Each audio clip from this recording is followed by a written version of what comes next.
Day 1. You wake up and your hand goes for the phone, but it's not there. Just a note from yourself. Good morning, your phone is in the kitchen. Go make coffee. You sigh.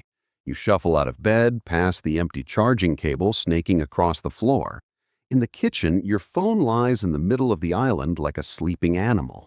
You pick it up, turn it over, then put it in a drawer and slide it shut.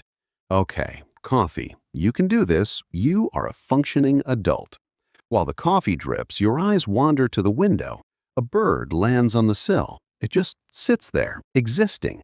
You stare at it for a solid 10 seconds. Is that a sparrow or a finch? You could look it up, but you don't. You simply do not know what kind of bird it is, and you tell yourself that is a character-building experience. Later, you're on the couch. You pick up the TV remote, put it down.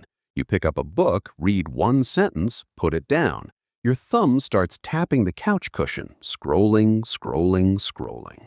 This is fine, you tell yourself. This is just quiet. It's peaceful. You aren't missing anything. But then your mind races. What if something happened? A friend had a baby, a celebrity died. What if the world ended and you were the last person to know, sitting here like an idiot wondering about a bird? You start pacing. Your hand reaches into your pocket. Empty. It's a phantom limb, a ghost itch. It feels like you're in a waiting room for a doctor you don't even need to see. You were just waiting for a hit of dopamine, for a red notification bubble that does not exist. You walk to the drawer where the phone is hidden. Your hand hovers over the handle. No, you are stronger than a piece of glass and aluminum. You are a human being. You contain multitudes. You slam the counter and walk away. 1 week. The tremors have stopped, mostly. You still catch yourself opening the kitchen drawer to check something a few times a day. It's like quitting sugar, except sugar doesn't make you feel like you're failing at life because someone posted a picture of a sunset in Santorini and you are just here. One afternoon, you pick up a novel, a thick one. You turn a page, then another, then another. You finish a book, an entire book, with words. Your attention span is still shaky. You reread the same paragraph about the history of a doorknob 3 times, but you finish it. The main character is going through a quiet crisis, and you find yourself caring, not just scrolling past her existence. You actually feel something for a fictional person. You set the book down. Your hand reaches for the phone drawer, but then it stops. For the first time, it feels like a conscious choice, not a tick. You start noticing gaps.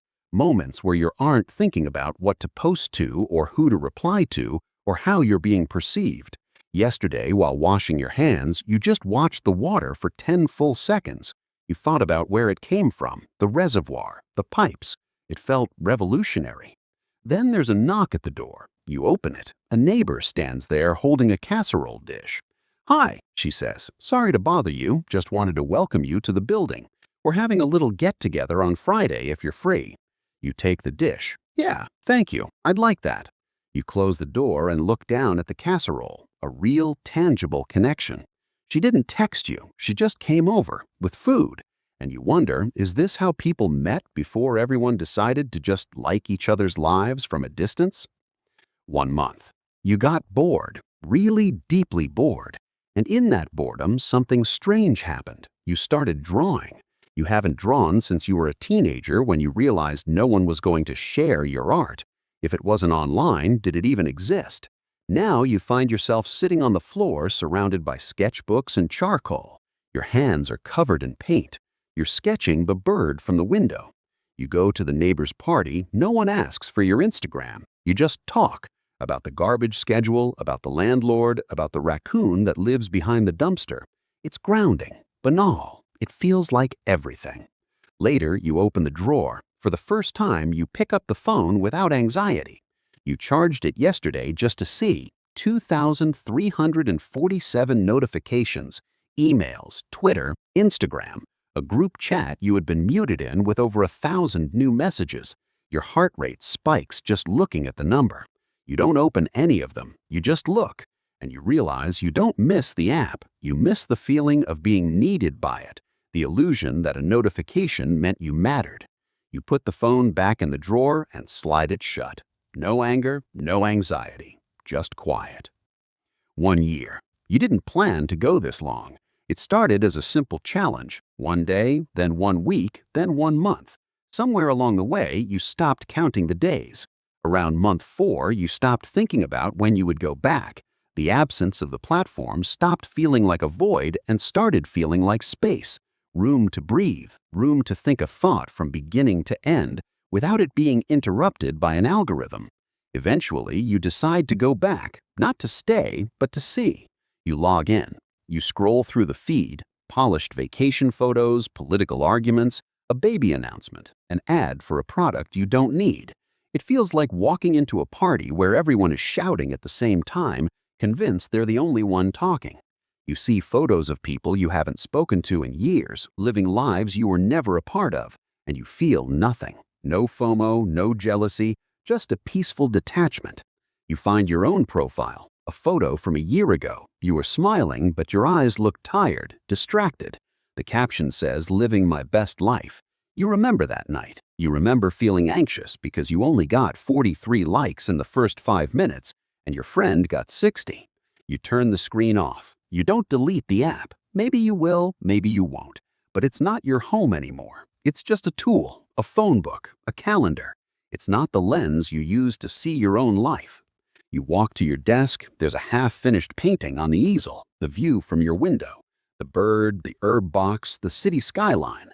You pick up a brush. The world didn't stop turning when you stopped watching it through a screen.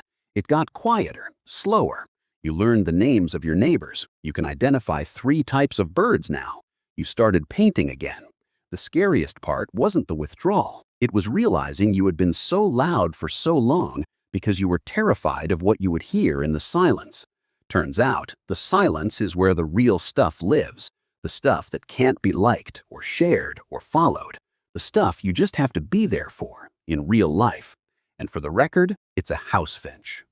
If you take nothing else from this, remember this. Social media is a tool, not a life. It shows you highlights, not the whole story. It rewards noise, not depth. So try it. 1 day, 1 week, 1 month. See what fills the space. You might be surprised by what you find when you stop looking for it through a screen. If this video resonated with you, hit that like button. Just kidding. But seriously, if you want to explore more about digital minimalism and intentional living, subscribe and join the conversation in the comments. Or better yet, go outside and touch some grass. Your brain will thank you. Thanks for watching.